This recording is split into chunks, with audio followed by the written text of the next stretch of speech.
I'm live again. Okay, yes. This is new video. Just gotta go and share this around. Give me a second. La, la, la, la, la, la, la, la.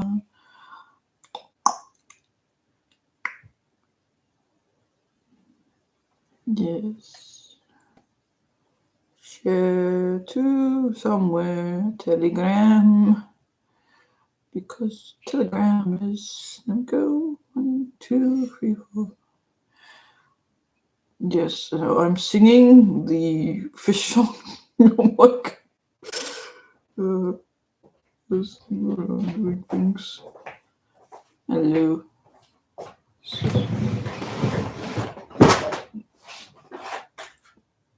Okay. What are you doing? Talking to yourself? I'm doing a video.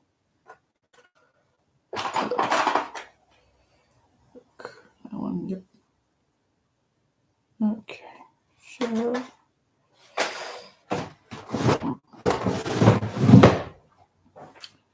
Okay. I'll show you this. No, I guess not. I'll show you else. Okay. Alright.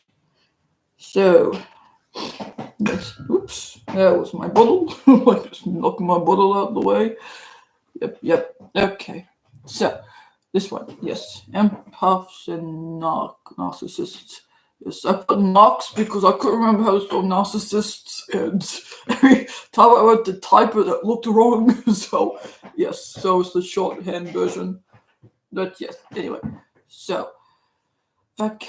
So, yes, like the title says, this video is about the empath and narcissist relationship, which tends to happen a lot in this spiritual community, I find. Like, empaths are always saying how they got in a relationship with narcissists and it kind of ruined them, and or they got better, or something. But usually it's like they ruined them. It's the same thing with the whole twin flame, toxic, that type of toxic new age thingamajiggy. But yes, anyway, as I was saying, okay. This is just what I've learned and what I've been taught from my guides and everything else, and what I've observed. Some of you might, yeah, oh, itchy ear. I hate the itchy ears. I really don't like it when you scratch them. There's like nothing in there. Ugh. Anyway, this is my ramblings. What was I saying? Yes. Okay. So, see, like I was saying, this is what I've kind of figured out, like what the actual, the whole point. What I think, I've found is the point of like the whole narcissist empath like relationship when they get together. Um, I've kind of found it's for like empaths to grow a backbone, usually. Because how narcissist type kind of they target people, like the ones that actually have like the diagnosis, like they target people who are honestly like people that lack a backbone and are easily manipulated and things like that.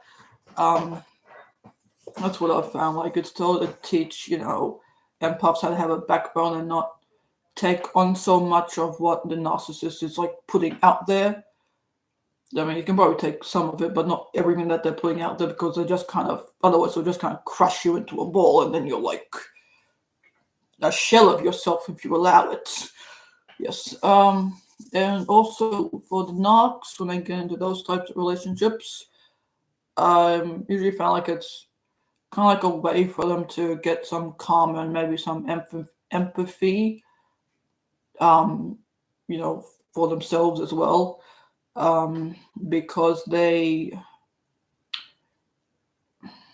usually I know a lot of narcs have, they kind of develop that personality because they've been hurt so much in the past, and they've kind of built a wall up for everyone. It's a bit like, I'm going to get you before you get me type of thing. And it's like the empaths are kind of there to kind of like break those walls a bit. If the narcissist is able to let that person in and kind of allow them to, and they're able to work together, because it's a partnership really.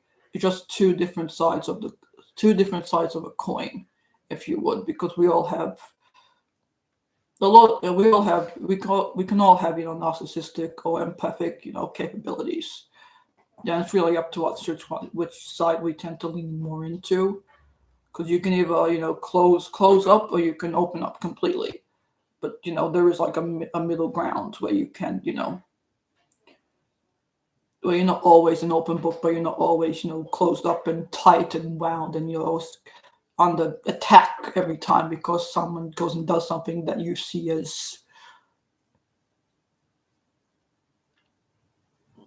wrong or insulting to yourself and your intelligence and your being as a person, which a lot of narcissists I find they do. They tend to see people, especially their partners, as if they go out and they do something that to improve, the partner goes out and does something that improves themselves. They usually see it as a threat to their being. I don't know why, but they just see it as a threat to their being for some reason. Like that person's gonna leave them or something, and they. Dang it, honestly, I don't think narcissists really like being alone. I really feel that might be it. They might not like being alone because they're not comfortable with themselves. Because that means they have to face themselves and look at themselves in the mirror. And that's for them. I feel like it's terrifying because they tend to put on a lot of bravado and grandstanding around other people to make other people think that they're all that, when that person doesn't, them themselves don't feel like all that, but they put out this bravado because they can't look themselves in the mirror and see themselves for as they are, for how they are.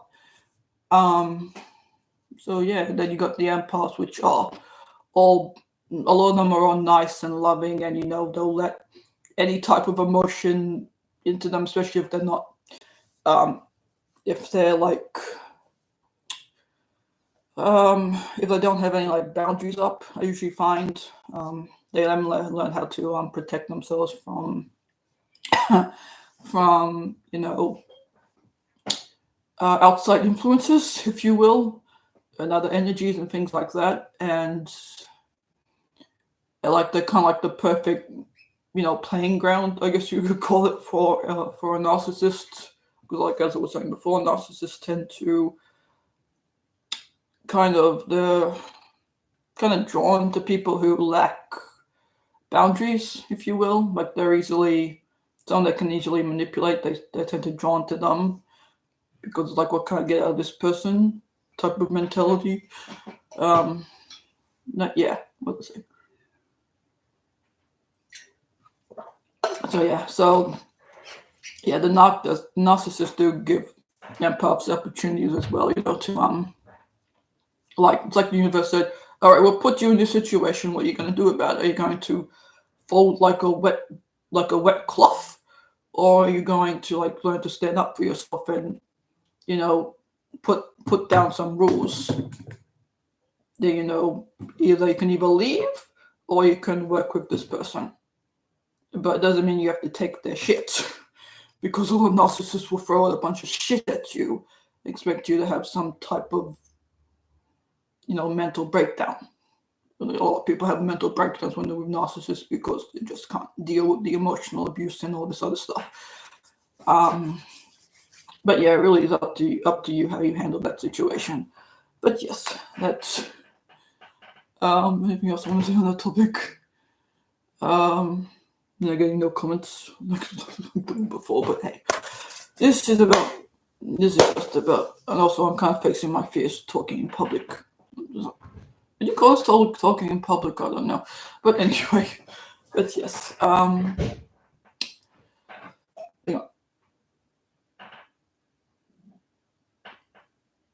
Excuse me. And yes, so it's like an opportunity for both people to kind of look at themselves as well, because everything's a reflection of yourself. So yeah. So it is like that, I guess. They are yeah, just as like a reflection, both sides of the same coin, kind of looking at each other and trying to.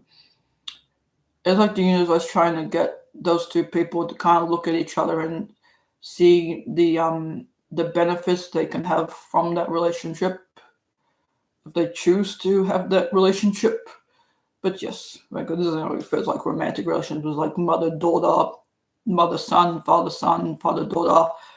Any type of relationship where there's a narcissist and an empath in that relationship. So yes, so that's what I've found, and I think that's all I want to say. Unless someone wants to make a comment, I don't know.